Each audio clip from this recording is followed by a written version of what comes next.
Eu peço desculpa, mas já que tenho microfone, passo de imediato a palavra para o arranque dos nossos trabalhos ao Sr. Presidente da Confederação de Turismo de Portugal, o Dr. Francisco Calheiros, que fez o favor e me deu a honra de abrir estes trabalhos do ponto de vista mais técnicos, dando-nos também aqui um panorama e a sua visão do que é que se passa um pouco lá por fora.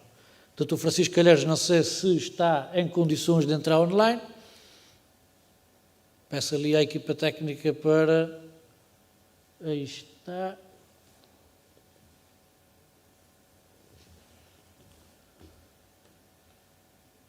Eu estou a ouvir bem. Boa tarde, Dr. Francisco Calheiros. Tem a palavra, muito prazer. Muito obrigado. Muito boa tarde a todos. Tenho muita pena não poder estar presente entre vocês, mas de facto as quartas-feiras de manhã são os dias da reunião do Conselho Permanente da Concertação Social aqui em Lisboa e era-me difícil poder estar aí, mas era um prazer, é sempre um prazer poder visitar os Açores. Queria, em primeiro lugar, agradecer o convite da Câmara de Comércio de Angra do Heroísmo, na pessoa do Dr. Ricardo Rodrigues, para poder participar neste seminário. E gostaria também, na pessoa do Dr. Alan Menezes, de saudar todos os presentes.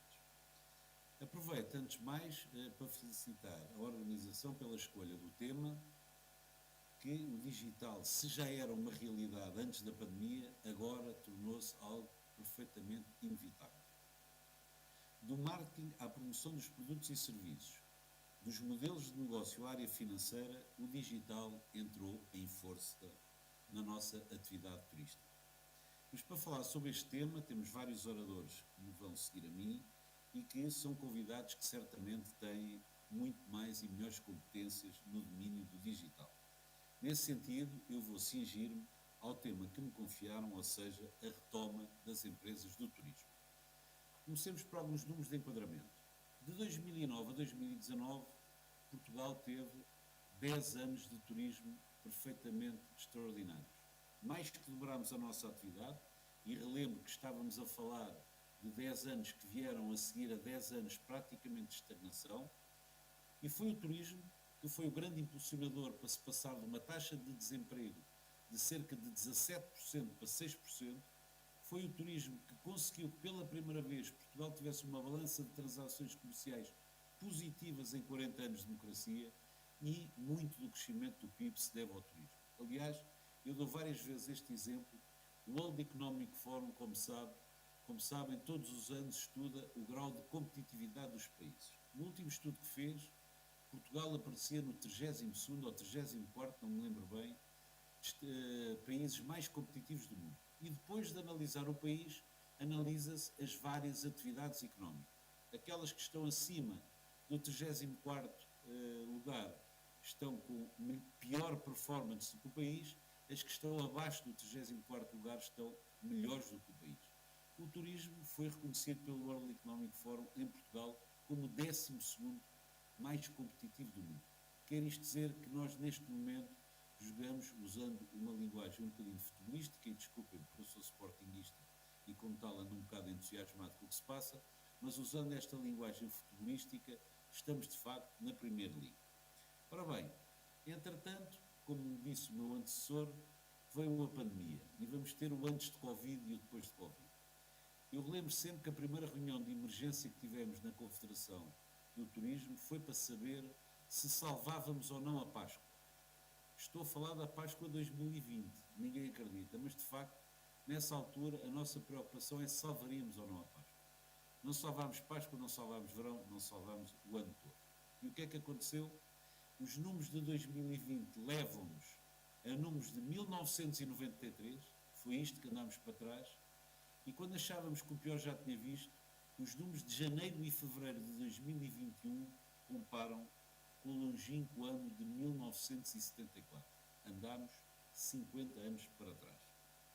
Só nos Açores tivemos uma redução de dormidas que em 2019 ultrapassava os 3 milhões para menos de 1 milhão em 2020. Entretanto, passaram-se os meses, inicialmente desenharam-se medidas para 3, 6 meses, mas a realidade é que já estamos com a pandemia há mais de um ano.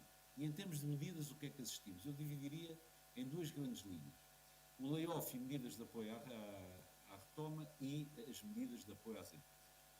O layoff foi, de facto, a grande medida que o Governo impulsionou. Aliás, estamos bastante esperançados com a reunião amanhã do Conselho de Ministros, porque, como sabem, acaba este mês de abril a participação do apoio à retoma a 100% para as empresas com quebra de 75% de nível de atividade. E temos fundado as esperanças, pelos vários contactos que tivemos, quer com a economia, quer com as finanças, quer com o Ministério do Trabalho, que amanhã esse prazo possa ser prorrogado mais 2 meses, ou seja, maio e junho, porque de facto a retoma que em janeiro pensávamos que teríamos em maio não está de facto a acontecer. Já no que diz respeito às medidas de apoio às empresas, o Governo começou bem, mas rapidamente tudo ficou para trás. Iniciou-se bem, houve muitas medidas, nomeadamente concretas, de apoio ao turismo especificamente, muitas medidas geridas e bem pelo Turismo de Portugal, mas essas medidas foram há um ano. Eu estou-me a lembrar, por exemplo, das medidas que foram recentemente anunciadas há menos de um mês, ou já estão esgotadas, quando foram implementadas, ou como, por exemplo, a linha dos 300 milhões que ainda não saiu do papel. E chegados aqui, mais de um ano, muitas pessoas perguntam como é que se aguentou, como é que se conseguiu chegar até aqui, como é que a taxa de desemprego ainda não chegou aos 8%. Eu não tenho dúvida nenhuma que isso se deve, no caso do turismo, à grande resiliência dos seus empresários e, nomeadamente, derivado aos 10 bons anos, eu diria ótimos anos de turismo que tivemos, as empresas estavam muito capitalizadas, mas a realidade é que essas reservas, ao fim de um ano, praticamente sem atividade, estão esgotadas. Tivemos ontem mais uma reunião no Infarmed e pela primeira vez o que vimos foi todos os epidemiologistas no sentido de que claramente o pior já passou, a pandemia está a ter um comportamento que eles consideram completamente controlado, todos nós vimos diariamente os números de infectados, os números de doentes internados, não só em hospital, como também em hospital, em cuidados intensivos e, sobretudo, penso que há muito tempo que não víamos 0 mortes como vimos ainda antes de ontem. Ou seja, estão criadas as condições para a retoma. Mas o processo de vacinação, que foi tão complicado no início, em boa altura se decidiu entregar este assunto aos militares, grandes especialistas em logística. Aliás, não resisto a fazer aqui um pequeno comentário, quando todos nós vimos aparecer o nosso vice-almirante permanentemente em camuflado, numa entrevista perguntaram porque é que ele aparecia em camuflado. Ele respondeu com grande tranquilidade, porque estamos em guerra, e portanto eu estou em guerra, estou em fato de guerra, estou em fato camuflado. E de facto, desde que o nosso vice-almirante tomou conta do processo de vacinação, tudo se alterou e estamos neste momento com ótimos índices de vacinação. O portal está a funcionar, as pessoas estão-se a inscrever, praticamente os 65 anos já estão praticamente vacinados, ainda em maio vão começar os 60 e, portanto, começamos a pensar que este verão vamos ter, de facto, uma imunidade de grupo. Mas, voltando ao que eu estava a dizer, as nossas empresas estão muito descapitalizadas. Mais de um ano sem qualquer atividade. E aqui a situação é muito clara. O trade-off que o Governo tem que pensar é o seguinte: ou apoia de facto as empresas e mantém a oferta instalada, ou empurra centenas de milhares de empregados para o desemprego, para a segurança social, pondo inclusive em causa a sustentabilidade da segurança social. Eu não tenho dúvida nenhuma que a opção do Governo tem que ser manter as empresas. A pandemia foi completamente transversal a todo o mundo. Ou seja, nada do que caracteriza Portugal como um dos melhores destinos turísticos do mundo foi afetado. Tudo está cá. A cultura, a gastronomia, o tempo, as condições climáticas e o melhor de tudo, que é o bem servir e a simpatia dos portugueses, tudo está cá. E todos os estudos indicam que, ultrapassado que seja o problema da pandemia, as viagens vão aumentar a valores de 2019. Agora, se o turista não tem como chegar porque não tem uma companhia aérea, não tem um aeroporto para desembarcar, não tem um carro para alugar, não tem um hotel para poder dormir e um restaurante para ir comer, então aí, se não temos essa oferta instalada, não temos nada para oferecer aos nossos turistas. razão pela qual eu digo que não tenho dúvidas nenhumas que esta deveria ser a opção do Governo. Mas estou preocupado. Estou preocupado porquê? Ora bem, o que nós precisamos neste momento é de medidas de capitalização para as empresas.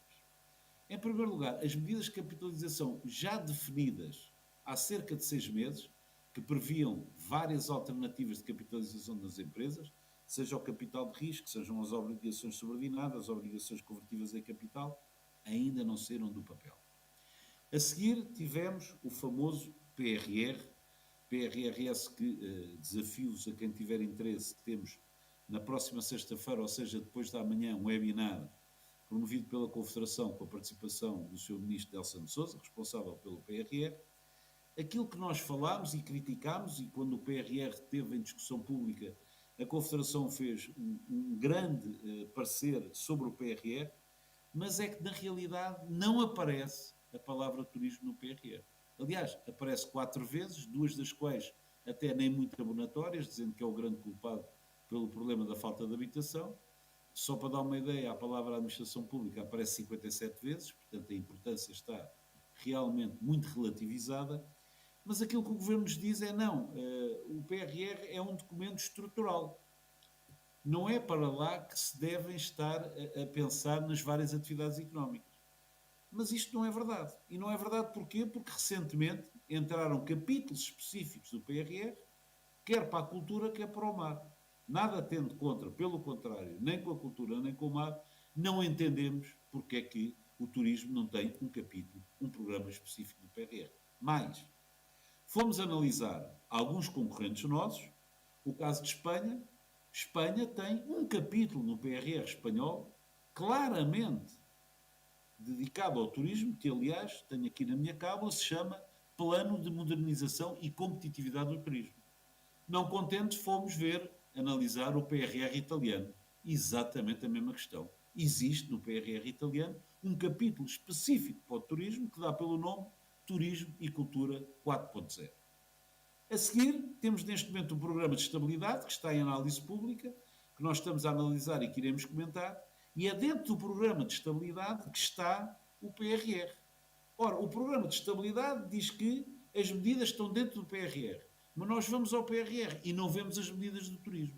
E, portanto, isto é algo que nos preocupa imensíssimo. Mais, citando o Dr. Manuel Caldeira Cabral, relembro, ex-ministro do governo do Partido Socialista, ministro da Economia, e o Dr. Mourinho Félix, também do governo do Partido Socialista, em recentes artigos, ambos dizem claramente o seguinte: é determinante apoiar as empresas do turismo.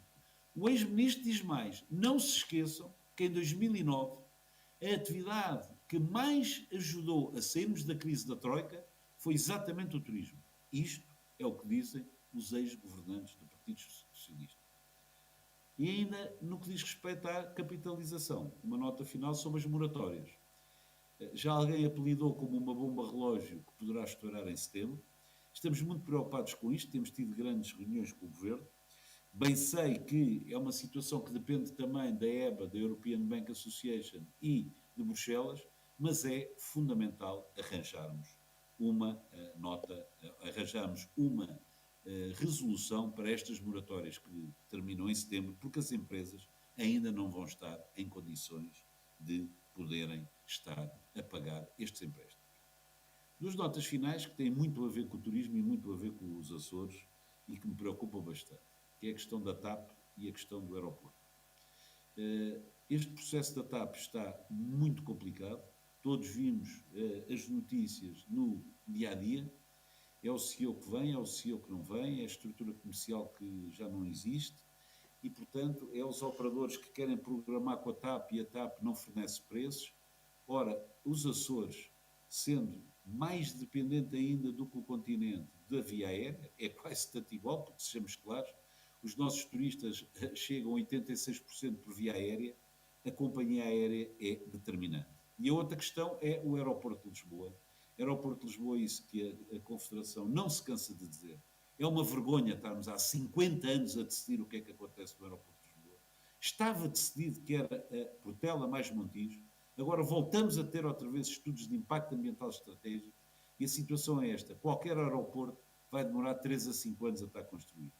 As piores perspectivas de recuperação do turismo apontam que em 2023-24 estaremos ao nível de 2019. E nesse sentido, são situações altamente complicadas para Portugal em geral e para os Açores em particular, por muito do tráfego que vem da Europa e depois vai para os Açores, vem pelo aeroporto de Lisboa. Se não houver capacidade no aeroporto de Lisboa, vai ser muito difícil podermos aumentar o nosso número de turistas. Dito isto, termino, não me queria alongar muito mais, dizendo o seguinte: o turismo precisa de Portugal para recuperar o lugar que justamente conquistou. Virar as costas ao turismo é prescindir do desenvolvimento do país e acentuar as desigualdades entre as regiões, é deixar milhares de pessoas no desemprego. Ninguém quer um país assim. Penso que os portugueses não merecem. Obrigado a todos pela vossa atenção e uma ótima sessão de trabalho.